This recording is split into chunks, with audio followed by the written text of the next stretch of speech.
I was frozen when my ex-wife Monica's lawyer presented newly discovered income documents in the Portland courthouse. I had disclosed my entire financial situation when we divorced 2 years ago. As a 36-year-old construction contractor, my income was clear. But the documents in Monica's hands showed completely different numbers. They proved I was making 3 times my salary. These documents were completely fake. My name is Sean Patterson. I live in Portland, Oregon, and operate a small construction company. I founded my company Patterson Construction 8 years ago. We do home renovations, small commercial buildings, and landscaping projects. My business is doing well, but I'm not considered wealthy. I have a middle-class lifestyle. I was married to Monica for 10 years. Our relationship began to deteriorate in the last 3 years. Monica constantly wanted to spend more money. Luxury vacations, expensive clothes, new cars. I tried to explain the realities of my business, but she didn't understand. The construction industry is unpredictable. Some months there's a lot of work, some months it's quiet.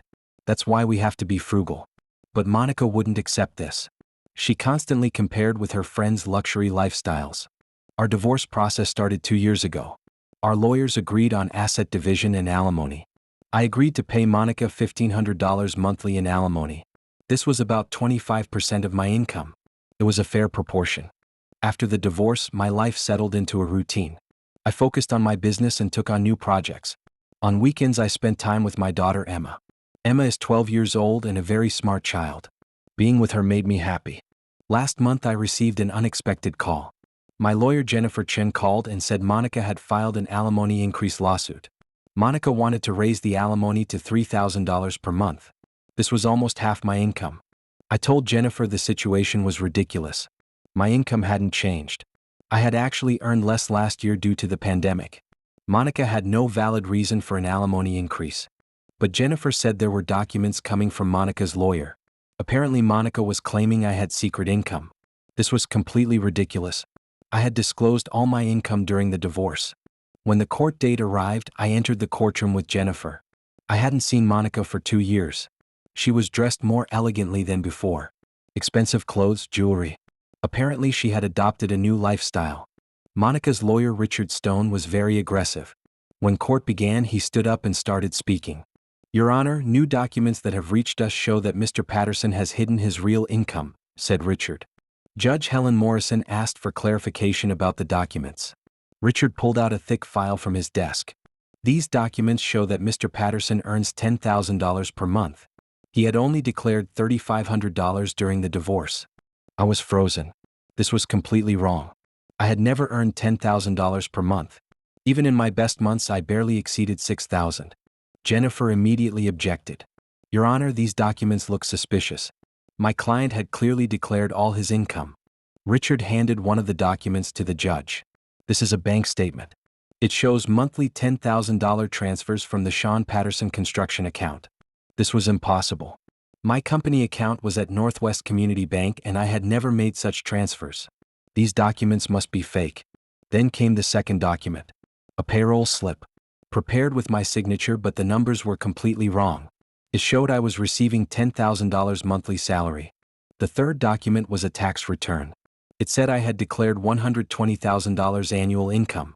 I had actually declared $40,000. The judge examined the documents.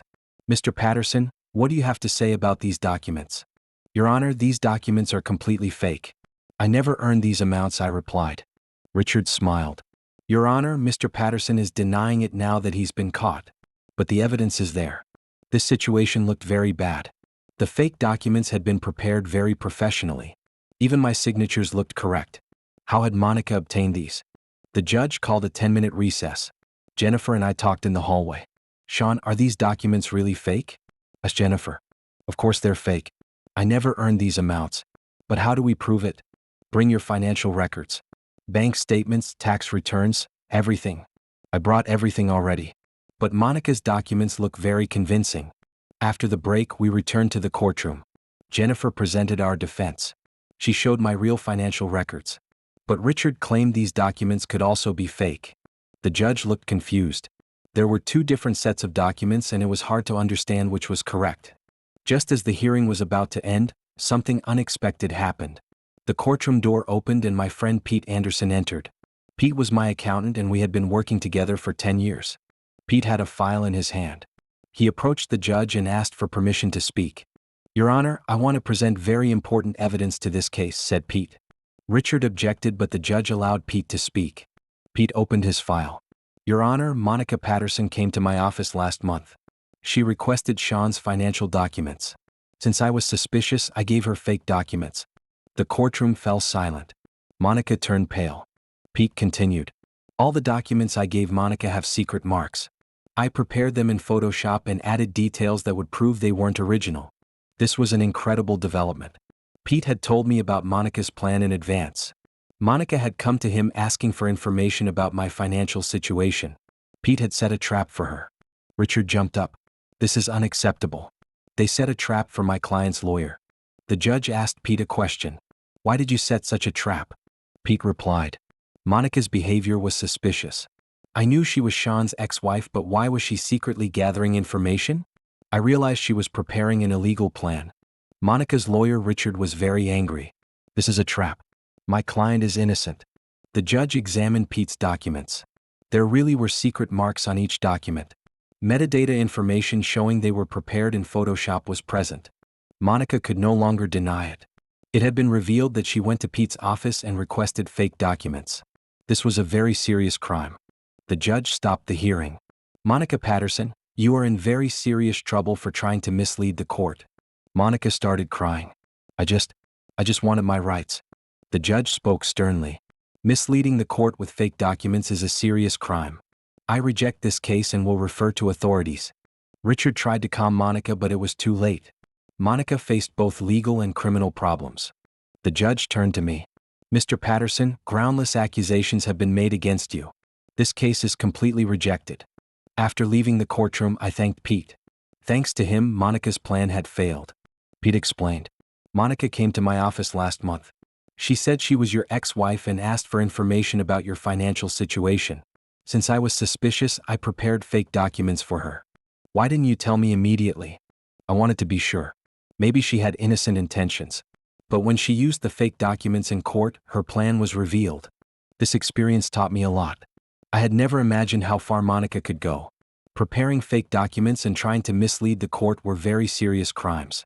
2 weeks later, Monica was arrested. She was convicted of misleading the court and document forgery. She received 6 months in prison and 3 years probation. She was also convicted in the case she filed against me. She had to pay my lawyer fees. This was about $5,000. Most importantly, changes were made to her visits with my daughter Emma. Since Monica was found to be unreliable, it was decided that Emma would spend most of her time with me. When Emma learned about the situation, she was very upset. She understood that her mother had done wrong, but she loved her. I explained to Emma, "Sometimes adults make wrong decisions. But this isn't your fault." Pete's support was very important during this process. If he hadn't set the trap, Monica's fake documents might have been considered valid. This could have ended in disaster for me. I tried to understand Monica's motivation. Apparently, she had financial difficulties. After the divorce, she tried to maintain her luxury lifestyle, but her income was insufficient. After this situation, I increased my financial security. I backed up all my documents digitally. I started working more closely with Pete. I took precautions to avoid such problems in the future.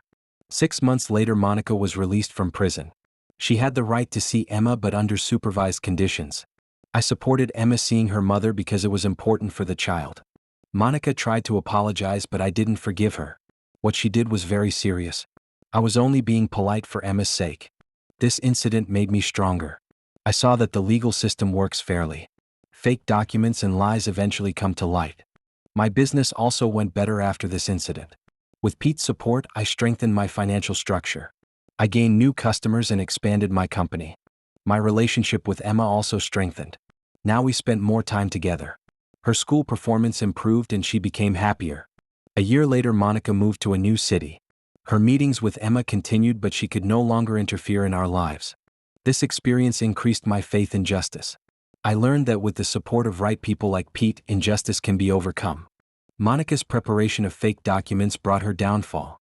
Compromising honesty for short-term gain leads to long-term disaster.